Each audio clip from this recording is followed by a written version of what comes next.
মুআজ্জাজ হাজিরিন, আজকে আমাদের আলোচ্য বিষয় হচ্ছে মসজিদ কি ও কেন। যেহেতু আমাদের মসজিদ সম্পর্কে আলোচনা চলতেছিল, মসজিদের পৃথিবীর সমস্ত মসজিদের মূল মসজিদ হচ্ছে বাইতুল্লাহ বা কাবা, আর পৃথিবীর অন্যান্য সমস্ত মসজিদই আল্লাহর ঘর। এজন্য এই মসজিদগুলোকে পৃথিবীর আনাচে কানাচে, পৃথিবীর দিক দেবান্তে যত মসজিদ আছে সমস্ত মসজিদই বাইতুল্লাহর শাখা। মসজিদ এটা হচ্ছে ইসমে জরফের সিগা। যারা হচ্ছে আরবি গ্রামার পড়ছেন তারা জানবেন সিজদার জায়গা, সিজদার জায়গাকেই মসজিদ বলা হয়। আল্লাহ তাআলা এই মসজিদ সম্পর্কে কালামুল্লাহ শরীফের মধ্যে বলেছেন, ওয়া আন্নাল মাসাজিদা লিল্লাহ, মসজিদ কার ঘর? আল্লাহর ঘর। সবাই একটু কথা বলবেন, মসজিদ কার ঘর? আল্লাহর ঘর। অধিকার কার? সবার অধিকার। আল্লাহর যে জিনিসটা হবে সেটা তো অধিকার সবারই হবে। কি বলেন? এই যে অক্সিজেন, বাতাস, আল্লাহ তাআলা আমাদেরকে যে জিনিসটা দিয়েছেন এর অধিকার আমাদের সবার সমান। কি বলেন? এখানে এমপি, মন্ত্রী, মিনিস্টার, মসজিদের সভাপতি, সেক্রেটারি আলাদা কোনো মূল্যায়ন করা হবে এখানে? এটা কিন্তু ঠিক নয়। যদিও কোনো কোনো জায়গায় করা হয়, কিন্তু এটা ঠিক নয়। মসজিদ কার ঘর? আল্লাহর ঘর। অধিকার কার? সবার, সমান অধিকার। এখানে এমপি সাহেব মসজিদের প্রথম কাতার ভরে গেছে, সে এসে সামনের কাতারে মানুষকে বলতে পারবে না আপনি একটু জায়গা দেন, আমি বসে পড়ি। এটা ঠিক নয়। আপনি হতে পারেন এমপি সাহেব, সামনে আগে আসেননি কেন? আপনি হতে পারেন বাড়িওয়ালা, আপনি আগে আসেননি কেন? আপনি একজনকে পিছনে দিয়ে নিজের বাহাদুরি দেখানো, এটা কিন্তু ঠিক নয়। এটাই আল্লাহর ঘর। আল্লাহর ঘরের অধিকার সবার সমান। এখানে রিস্কাওয়ালা বলেন, বাড়ির ভাড়াটে বলেন, অথবা সর্বনিম্ন শ্রেণীর যে ব্যক্তি হতে পারে, সবার অধিকার একদম সর্বোচ্চ, মানে সর্বোচ্চ মাকামে যে আছে সে থেকে নিয়ে সর্বনিম্ন শ্রেণীর সবার অধিকার সমান। তাহলে আল্লাহ তাআলা কি বলতেছেন? ওয়া আন্নাল মাসাজিদা লিল্লাহ, মসজিদ কার ঘর? আল্লাহর ঘর। অধিকার কার? সবার।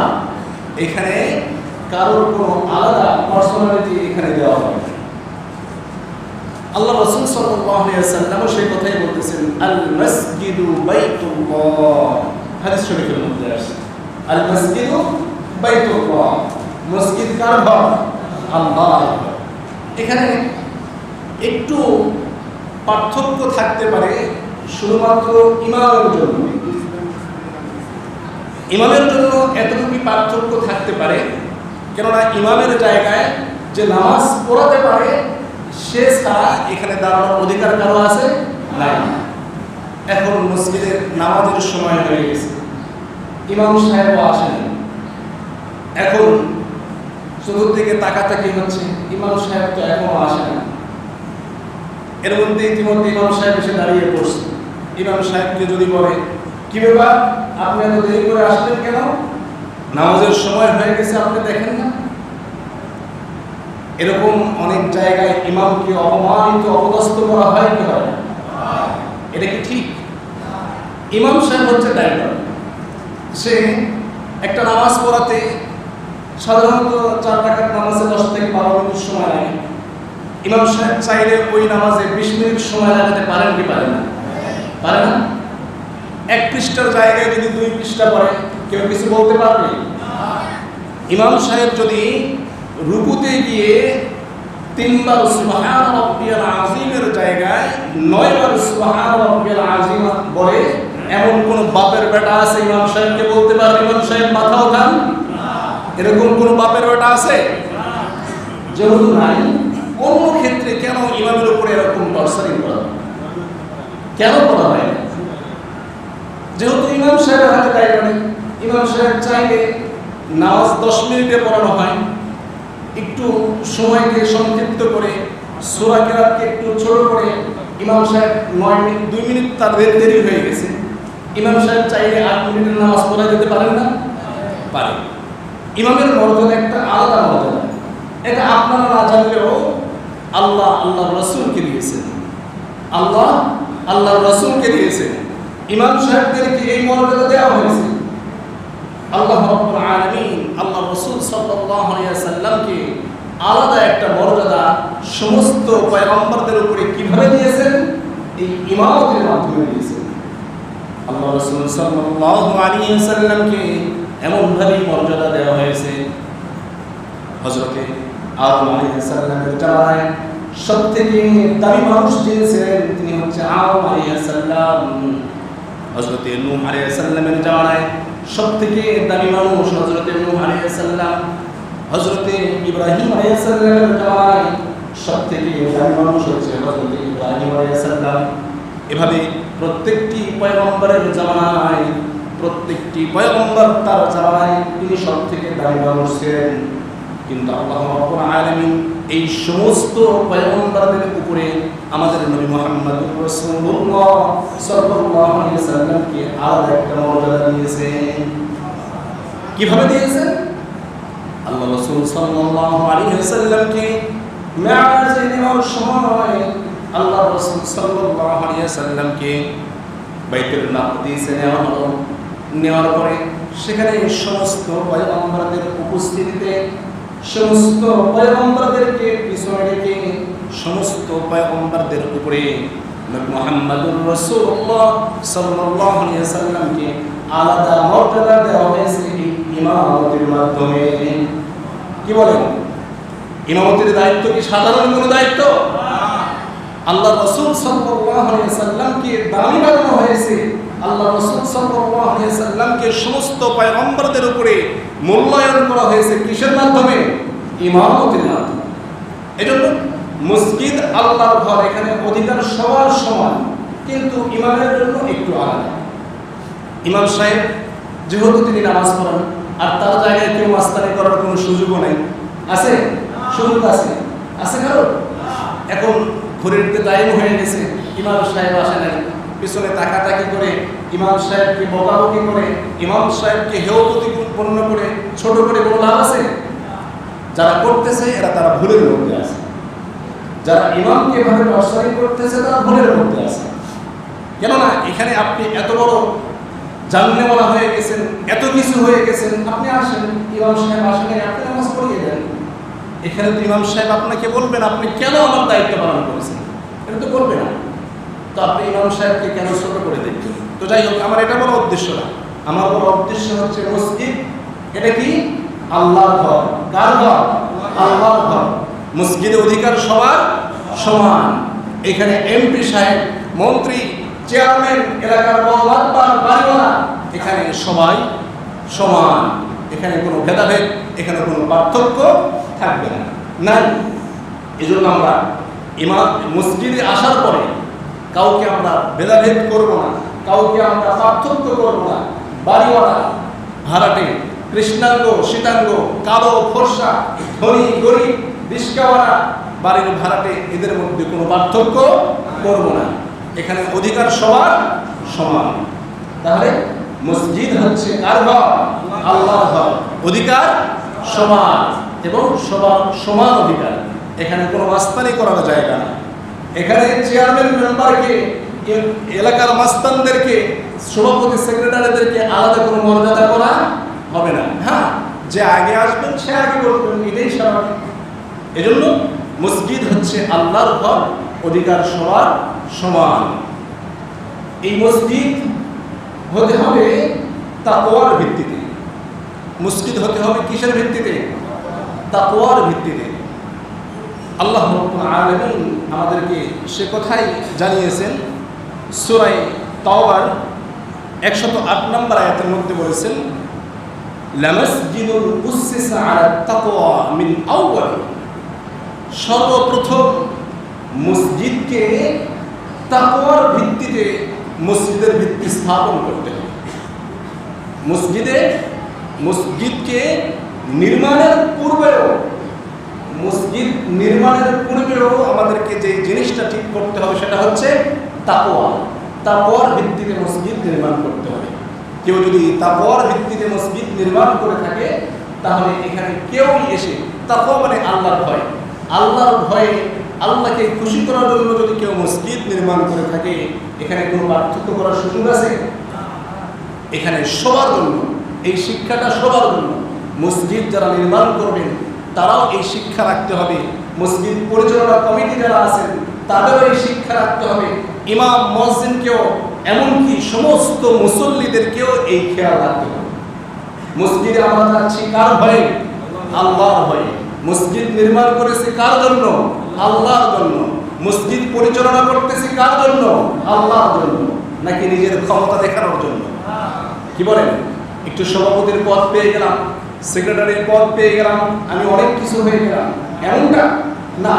এখানে যেই হোক না কেন, মসজিদ নির্মাতা যে নির্মাণ করবেন, মসজিদের যারা সভাপতি সেক্রেটারি হবেন, এমনকি মুসল্লি সহ ইমাম মুয়াজ্জিন সবার একটা চিন্তা চেতনা মাথায় রাখতে হবে, সেটা হচ্ছে আমি যেই কাজটা করতেছি এটা আল্লাহর জন্য করতেছি। কার জন্য করতেছি?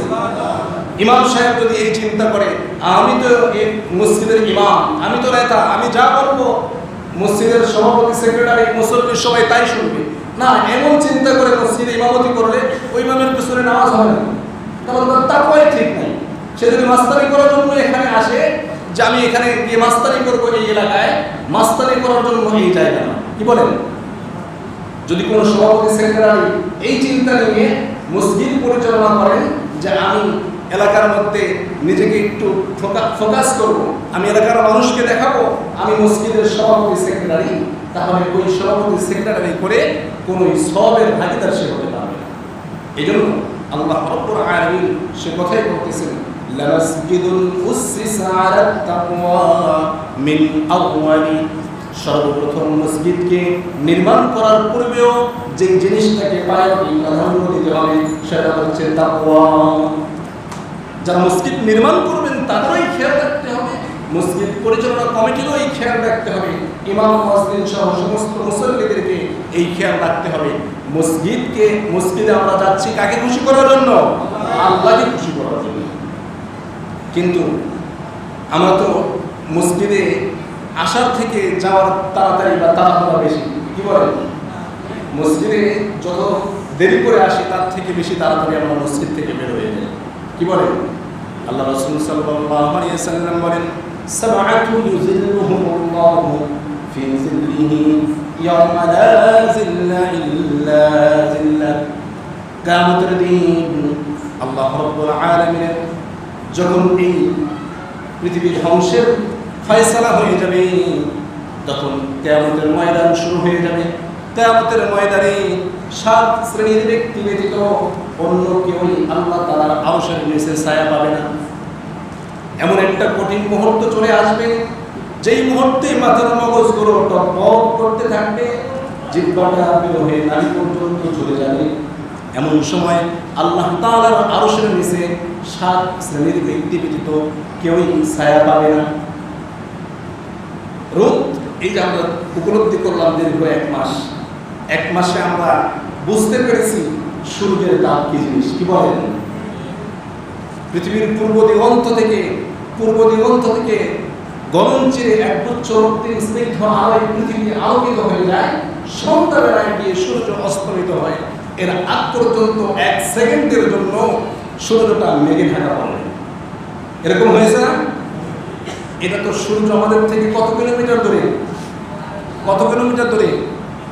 9 লক্ষ কিলোমিটার দূর থেকে সূর্য আলো দেওয়ার পরে যদি আমাদের এই অবস্থা হয়, সূর্য যখন আমাদের অর্ধ হাত উপরে আসবে, সূর্য যখন আমাদের 1 হাত উপরে আসবে, ওই সময় যদি আমাদের মাথার উপরে সূর্যের তাপ দিতে থাকে, কি অবস্থাটা আমাদের হবে? কি অবস্থাটা হবে আমরা একটু খেয়াল করে দেখি। ওই কঠিন মুহূর্তেও আল্লাহ রাব্বুল আলামিনের আরশের নিচে ছায়া পাবেন 7 শ্রেণীর ব্যক্তি। তার মধ্যে একটা হচ্ছে ওই ব্যক্তি রাজুলুন কলবুহু মুআল্লাকুম বিল মাসাজিদ, যার অন্তরটা মসজিদের সঙ্গে সর্বক্ষণ লাগানো থাকবে। অর্থাৎ মাগরিব পড়ে গেছে, চিন্তা করবে কখন আমি এশার নামাজ পড়ব, এশার পড়ে গেছে আবার চিন্তা করবে কখন আমি ফজরের জন্য উঠে সবার আগে আগে মসজিদে যাব। শুধু এই নয় যে জুমার নামাজে গিয়ে মসজিদ ভরে ফেলবো, কি বলেন, এবং সবার আগে আগে কিভাবে মসজিদ থেকে বের হয়ে যাব, এই চিন্তা নিয়ে যদি আমরা মসজিদে আসা যাওয়া করি তাহলে কিন্তু আমরা এই সবটা আমরা বা এই মর্যাদার অধিকারী আমরা হতে পারব না। আমরা যদি কিয়ামতের দিন আল্লাহ রাব্বুল আলামিনের আরশের নিচের ছায়া পেতে চাই তাহলে আমাদের অন্তরটা মসজিদের সাথে লটকানো থাকতে হবে, আমাদের অন্তরটা মসজিদের সাথে লাগানো থাকতে হবে। মসজিদের কখন কি প্রয়োজন, এই প্রয়োজন মেটানোর জন্য, এই প্রয়োজন দেখার জন্য সার্বক্ষণিক আমাদেরকে চোখ কান খোলা রাখতে হবে। কিন্তু আমরা তো মসজিদে আসার যেই তাড়াহুড়ো, এর থেকে বেশি তাড়াহুড়ো হচ্ছে কিভাবে মসজিদ থেকে আগে আগে বের হবো। কি বলেন, সত্য কথা বলছি মনে হয়, একটু খারাপ লাগতেছে, এই জন্য থেকে কথা বলছেন না। মসজিদ থেকে তাড়াহুড়ো করে আমরা বের হই না, অনেক তাড়াহুড়ো করে বের হই না, এটা কিন্তু ঠিক নয়। মসজিদ এটা হচ্ছে আল্লাহ তাআলার ইবাদতের ঘর। এখানে আমরা আসবো কেন? কোনো ব্যক্তিকে খুশি করার জন্য? এখানে আমরা কাকে খুশি করার জন্য আসবো? আল্লাহকে খুশি করার জন্য আসবো। মসজিদ যে কথা বলতেছিলাম, মসজিদ কি এবং কেন, আমাদের কি এটা আলোচনা হয়ে গেছে। এখন আমরা শুনে আসবো মসজিদ কেন আল্লাহ তাআলা বানিয়েছেন। মসজিদ আমাদের জন্য বানিয়েছেন ইবাদতের জন্য। কেন বানিয়েছেন? ইবাদতের জন্য। এজন্য আল্লাহ তাআলা পৃথিবীতে মানুষ পাঠানোর আগে মসজিদ বানিয়েছেন। আল্লাহ তাআলা পৃথিবীতে মানুষ পাঠানোর পূর্বে ফেরেশতাদের মাধ্যমে আল্লাহ তাআলা মসজিদ বানিয়েছেন। সে কথার সাক্ষী হচ্ছে সূরা আলে ইমরান। আলে ইমরানের মধ্যে আল্লাহ তাআলা বলেছেন, ইন্না আউওয়ালা বাইতিন উদিয়া লিন-নাসি লাল্লাযী বিবাক্কাতা মুবারাকান ওয়া হুদাল লিল-আলামিন। ইন্না আউওয়ালা বাইতিন, পৃথিবীর মধ্যে সর্বপ্রথম ঘর যেটা অবস্থিত, লাল্লাযী বিবাক্কাতা, বাক্কা শহরে, মক্কা শহরে যে মসজিদটা অবস্থিত, এই মসজিদটাকে সর্বপ্রথম বানানো হয়েছে। ওই সময় কোনো মানুষও বানানো হয়নি। আমরা যদি কোম্পানি বা ফ্যাক্টরি তৈরি করার আগেই কর্মচারী রেখে দিই, এটা বোকামি হবে নাকি ভালো হবে বলেন তো? একটা ফ্যাক্টরি বানাইনি আমরা কর্মচারী রেখে দিলাম, এটা কি সঠিক হবে নাকি ব্যাঠিক হবে? ব্যাঠিক। তো যে কোনো কাজ আমরা বাড়ি বানালে আগে ভাড়াটা রেখে দিলাম, হবে? চলবে? চলবে না। তো আল্লাহ তাআলা এরকমভাবে পৃথিবীতে মানুষ বানানোর পূর্বে মসজিদ বানিয়েছেন। কেন? যেন মানুষ পৃথিবীতে গিয়ে আল্লাহ তাআলা যেই কারণে আমাদেরকে বানিয়েছেন ইবাদতের জন্য, আমরা যেন ইবাদত করতে পারি, এই জন্য আল্লাহ তাআলা মানুষ পাঠানোর পূর্বে পৃথিবীতে সর্বপ্রথম মসজিদ বানিয়েছেন। এবং আল্লাহ তাআলা এই কথাও বলে দিয়েছেন, ومساجد يذكر فيها اسم الله ومساجد يذكر فيها اسم الله। মসজিদের মধ্যে একমাত্র কার নাম নেওয়া হবে? আল্লাহর নাম নেওয়া হবে। মসজিদের মধ্যে সর্বপ্রথম যে নামটা নেওয়া হবে সেটাও আল্লাহর নাম, সর্বশেষ যে নামটা নেওয়া হবে সেটাও আল্লাহর নাম। মসজিদে নামাজ শুরু হওয়ার পূর্বে আগে কি হয়? আযান হয়। আযানের প্রথম শব্দটা কি? আল্লাহ। সর্বশেষ শব্দটাও কি? আল্লাহ। লা ইলাহা ইল্লাল্লাহ। কি হলো? আল্লাহ। তাহলে আযানের প্রথম শব্দ আল্লাহ, শেষ শব্দ আল্লাহ। অনুরূপভাবে ইকামতের প্রথম শব্দ আল্লাহ, শেষ শব্দ আল্লাহ। নামাজের প্রথম শব্দ আল্লাহ, নামাজের শেষ শব্দ আল্লাহ। কিভাবে? আমরা যখন নামাজ শুরু করি কি বলে নামাজ শুরু করি? আল্লাহু আকবার। নামাজ যখন শেষ করি কি বলে? আসসালামু আলাইকুম ওয়া রাহমাতুল্লাহ। জিতুল্লাহ। আল্লাহর নাম আছে না নাই? তাহলে মসজিদে কার নাম নেওয়ার জন্য আল্লাহ তাআলা মসজিদ বানিয়েছেন? আল্লাহ তাআলা বলতেছেন ওয়া মাসাজিদু ইযকারু ফিহা ইসমুল্লাহ। মসজিদের মধ্যে একমাত্র কার নাম নেওয়া হবে? আল্লাহর নাম নেওয়া হবে। নামাজের শুরুতেও যার নাম নেওয়া হবে, নামাজের শেষেও তার নাম নেওয়া হবে। আযানের শুরুতেও যার নাম নেওয়া হবে, আযানের শেষেও তার নাম নেওয়া হবে। ইকামতের শুরুতেও যার নাম নেওয়া হবে, ইকামতের শেষেও তার নাম নেওয়া হবে। তিনি কে? আল্লাহ। তার এই মসজিদে কার নাম নেওয়া হবে? আল্লাহর নাম। এখানে আল্লাহ ছাড়া অন্য কার নাম নেওয়া যাবে? অন্য কার নাম নেওয়া যাবে? আলহামদুলিল্লাহ, সুম্মা আলহামদুলিল্লাহ। আমাদের এই মসজিদটা এ বিষয়ে অনেক পবিত্র আছে, পাক আছে। কেননা কিছু কিছু মসজিদ এমনও আছে যে সমস্ত মসজিদে দাঁড়িয়ে নির্বাচনী বয়ান দেওয়া হয়, নির্বাচনী দলীয় বয়ান, দলীয় আলোচনা করা হয়। এটা সম্পূর্ণরূপে নিষেধ। আল্লাহ তাআলা বলতেছেন ওয়া আন্নাল মাসাজিদা লিল্লাহি ফালা তাদউ মা'আল্লাহি আহাদা। মসজিদ হচ্ছে আল্লাহর ঘর এবং আল্লাহ ব্যতীত মসজিদে অন্য কারো আলোচনা চলবে না। আজকে ইমাম সাহেবরা, যারা খতিব সাহেব আছে, মসজিদে আল্লাহর নাম নিয়েই আলোচনা করে, আল্লাহর কথা নিয়েই আলোচনা করে। কিন্তু ওই সমস্ত লোকেরা এই ইমাম সাহেবদেরকে, এই খতিব সাহেবদেরকে তারা বলে ধর্ম ব্যবসায়ী। কি বলে? ধর্ম ব্যবসায়ী বলে কি বলে না? আপনারা ভয় পাচ্ছেন মনে হয়, সত্য কথা বলছে না? ওই সমস্ত ব্যক্তিরা ইমাম সাহেবদেরকে, খতিব সাহেবদেরকে, কোরআনের যারা আলোচনা করে তাদেরকে ধর্ম ব্যবসায়ী বলে কি বলে না? বলে।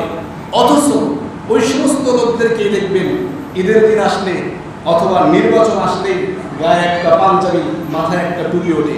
এই সৃজনালী মাথায় টুপি ওঠানো আর সৃজনালী গায়ে পাঞ্জাবি ওঠানো, এটা ধর্ম ব্যবসায়ী? নাকি যারা জ্ঞান হওয়ার পর থেকে মৃত্যুর আগ পর্যন্ত মাথায় জুব্বা টুপি লাগিয়ে থাকে তারা ধর্ম ব্যবসায়ী? প্রকৃত ধর্ম ব্যবসায়ী কারা? যারা মাঝে মাঝে নিজের উপকারের জন্য, নিজের স্বার্থ সিদ্ধির জন্য যারা গায়ে জুব্বা টুপি লাগিয়ে মানুষকে আকৃষ্ট করে নিজের দিকে, এরাই তো হচ্ছে ধর্ম ব্যবসায়ী। এরাই প্রকৃত ধর্ম ব্যবসায়ী। মসজিদের ইমাম সাহেবরা ধর্ম ব্যবসায়ী না, ওলামায়ে কেরামরা ধর্ম ব্যবসায়ী না। যারা ইমাম সাহেবদেরকে, যারা মসজিদের খতিব সাহেবদেরকে ধর্ম ব্যবসায়ী বলে, এরাই প্রকৃতপক্ষে ধর্ম ব্যবসায়ী। এজন্য মসজিদে কার নাম নেওয়া হবে? আল্লাহর নাম নেওয়া হবে। এখানে অন্য কারো নাম নেওয়া যাবে? আলহামদুলিল্লাহ, সুম্মা আলহামদুলিল্লাহ। আমাদের এই মসজিদটা এই বিষয়ে অনেক পাক আছে। এখানে আজ পর্যন্ত কোনোদিন এ ধরনের আলোচনা হয় নাই। আশা রাখবো যেন এই মসজিদ থেকে কোনোদিন এ ধরনের রাজনৈতিক আলোচনা মসজিদ থেকে না আসে। রাজনৈতিকের জন্য আপনি মাঠ আছে, মাঠ গরম করেন, রাস্তা আছে, রাস্তা গরম করেন। মসজিদে কোরআন হাদিস ছাড়া, আল্লাহর আলোচনা ছাড়া, আল্লাহর জিকির ছাড়া এখানে অন্য কোনো আলোচনা চলবে না। মসজিদের মধ্যে অন্য কোনো আলোচনা চলবে না। মসজিদের মধ্যে একমাত্র আলোচনা চলবে কার? এ কথা কি আমার নাকি আল্লাহ বলেছেন? এই জন্য মসজিদে এসে যদি আল্লাহর আলোচনা করা হয়, আমরা কি পারিবারিক আলোচনা করতে পারবো? আমরা এটা অ্যাভয়েড করে চলবো ইনশাআল্লাহ। আমরা মসজিদে এসে নিজেদের পারিবারিক আলোচনা বন্ধ রাখবো, মসজিদে এসে সামাজিক আলোচনা বন্ধ রাখবো। জাস্ট মসজিদের জন্য যেটা উপকার হয়, দ্বীনের জন্য যেটা উপকার হয়, আমরা এই বিষয়ে আলোচনা করার চেষ্টা করবো ইনশাআল্লাহ। মসজিদের অনেক আদব আছে, আমরা সেই আদবগুলো আসলে লক্ষ্য করি না। মসজিদের সর্বপ্রথম অজু সহকারে ঢুকতে হয়। কি বলেন? অজু সহকারে ঢুকতে হয়। আমরা অনেকে আছি অপবিত্র অবস্থায়, আমাদের মসজিদে বিশেষ করে এই দরজাতে যখন ঢুকবো আমরা সরাসরি কিন্তু মসজিদে ঢুকে পড়লাম, অথচ আমরা অপবিত্র। এজন্য আমাদের জন্য বাইপাস রাস্তা আছে, ওই দিক দিয়ে যাদের অজু নাই, আমরা ওই দিক দিয়ে সরাসরি অজুখানা চলে যাব, অজু করে তারপরে মসজিদে ঢুকবো। পারবো না ইনশাআল্লাহ? যাদের অজু নাই তারা আমরা এই দরজাকে অ্যাভয়েড করবো, এই দরজাতে আমরা তারা ঢুকবো না। এবং মসজিদে আসার সময় ভালো জামা কাপড় পরে আসা। কি বলেন? মসজিদে আসার সময় কি করা? ভালো জামা কাপড় পরে আসা। কিছু কিছু মানুষের দেখবেন মসজিদে যাওয়ার জন্য আলাদা সেরা পাঞ্জাবি, সেরা ফতুয়া, অথবা মানে জীবনে কোনোদিন ইস্ত্রি করে না, ওটাকে উঠতে উঠতে একদম কোমর পর্যন্ত উঠে পড়ছে, এই সমস্ত জামা গায়ে দিয়ে মসজিদে আসা হয়। অথচ জন্মদিন, বিবাহের অনুষ্ঠানে সব থেকে ভালো ভালো দামি জামা কাপড় পরে যাওয়া হয় কি হয় না? রাগ করতেছেন আপনারা? এ কথা কে বলছেন? আল্লাহ তাআলা বলতেছেন, ইয়া বানি আদম খুযু যিনাতাকুম ইনদা কুল্লি মসজিদ। তোমরা প্রত্যেক নামাজের সময় সুন্দর সুসজ্জিত হয়ে সুন্দর জামা কাপড় পরে তোমরা মসজিদের দিকে যাও। তাহলে মসজিদে যখন আমরা যাবো, সুন্দর জামা কাপড় পরে, ভালো জামা কাপড় পরে আমরা মসজিদে যাওয়ার চেষ্টা করবো ইনশাআল্লাহ। এবং মসজিদে আসার সময় আমরা ডান পায়ে প্রবেশ করব, দোয়া সহকারে প্রবেশ করার চেষ্টা করবো। যারা দোয়া জানি না, আমরা দোয়া শিখে নেব। মসজিদে ঢোকার 5টা সুন্নত আছে। প্রথমে বিসমিল্লাহ বলা, তারপরে দরুদ শরীফ পড়া, তারপরে মসজিদে ঢোকার দোয়া করা, ডান পায়ে প্রবেশ করা, ইতিকাফের নিয়ত করা।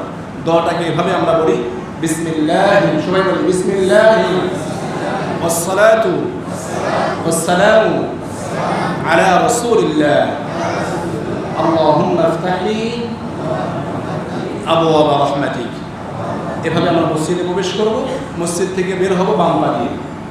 মসজিদে ঢুকব কোন পা দিয়ে? ডান পা দিয়ে। বের হব কোন পা দিয়ে? বাম পা দিয়ে। এবং বের হওয়ার সময় আমরা এভাবে বিসমিল্লাহি ওয়াসসালাতু ওয়াসসালামু আলা রাসূলিল্লাহ আল্লাহুম্মা ইন্নী আসআলুকা মিন ফাদলিক। তার মানে আমরা যখন মসজিদে ঢুকলাম, আল্লাহর কাছে কি চাইলাম? রহমত চাইলাম। হে আল্লাহ, আমাকে আপনি আপনার রহমতের দরজাসমূহ খুলে দিন। আর যখন আমরা মসজিদ থেকে বের হলাম, তখন আমরা আল্লাহকে বললাম, আমাদের রিজিকের দরজা খুলে দিন। আল্লাহুম্মা ইন্নী আসআলুকা মিন ফাদলিক। আমরা আপনার কাছে আমাদের রিজিক প্রার্থনা করতেছি। তাহলে মসজিদকে রিজিক পাওয়ার জায়গা, মসজিদকে রিজিক পাওয়ার জায়গা, মসজিদে রিজিক পাওয়া যায়। মসজিদে আল্লাহর রহমত পাওয়া যায়। মসজিদে কি পাওয়া যায়? আল্লাহর রহমত পাওয়া যায়। রিজিক কোথায় পেতে হবে? মসজিদের বাহিরে গিয়ে। আজকে অনেক মানুষের মধ্যে এই ভুল বোঝাবুঝি আছে। তারা মনে করে মসজিদের কোন দখল করে থাকলাম, আল্লাহ আমাকে খাওয়াবে, আল্লাহ খাওয়াবে। যদি আমি ঘর থেকে বের না হই, আল্লাহ তাআলা বলছেন, ফাইদা কুদিয়াতিস সালাতু ফান্তাশিরু ফিল আরদি ওয়াবতাগু মিন ফাদলিল্লাহ। ফাইদা কুদিয়াতিস সালাত, যখন তোমাদের নামাজ হয়ে যাবে, ফান্তাশিরু ফিল আরদ, তোমরা জমিনের মধ্যে ছড়িয়ে পড়ো, ওয়াবতাগু মিন ফাদলিল্লাহ, এবং আল্লাহ তাআলার ফজল বা রিজিক তালাশ করো। তাহলে মসজিদ কি রিজিক পাওয়ার জায়গা? মসজিদ আল্লাহর রহমত পাওয়ার জায়গা। রিজিক পাওয়ার জায়গা কোথায়? মসজিদের বাহিরে। ইনশাআল্লাহ আমরা ডান পায়ে ঢুকবো, বাম পায়ে বের হবো। এবং মসজিদে ঢুকে যদি সময় থাকে, 2 রাকাত আমরা তাহিয়াতুল মসজিদ আমরা নামাজ পড়ে নেব। এবং মসজিদ সাধারণত আলহামদুলিল্লাহ বেশিরভাগ মসজিদে খাদেম রাখা হয়। মসজিদ তারাই পরিষ্কার করে। তারপরে আমাদের সামনে ছোটোখাটো কোনো জিনিস পড়ে থাকতে দেখলে আমরা সেটা উঠিয়ে পকেটে নিয়ে নেব, মসজিদের বাইরে গিয়ে সেটা ফেলে দেবো ইনশাআল্লাহ। এবং মসজিদকে সবসময় শব্দমুক্ত রাখার চেষ্টা করব। মসজিদকে সবসময় শব্দমুক্ত রাখার চেষ্টা করব, আমার কারণে যেন অন্যের কষ্ট না হয়। পারবো না ইনশাআল্লাহ? আল্লাহ রাব্বুল আলামিন আমাদের সবাইকে তৌফিক দান করুন। আলহামদুলিল্লাহ রাব্বিল আলামিন। আমাদের সহসভাপতি সাহেব, আপনি বলেছেন যে বকেয়া বেতন বাকি আছে আর নির্মাণের জন্য যারা টাকা নাম লেখাইছিল বাকি আছে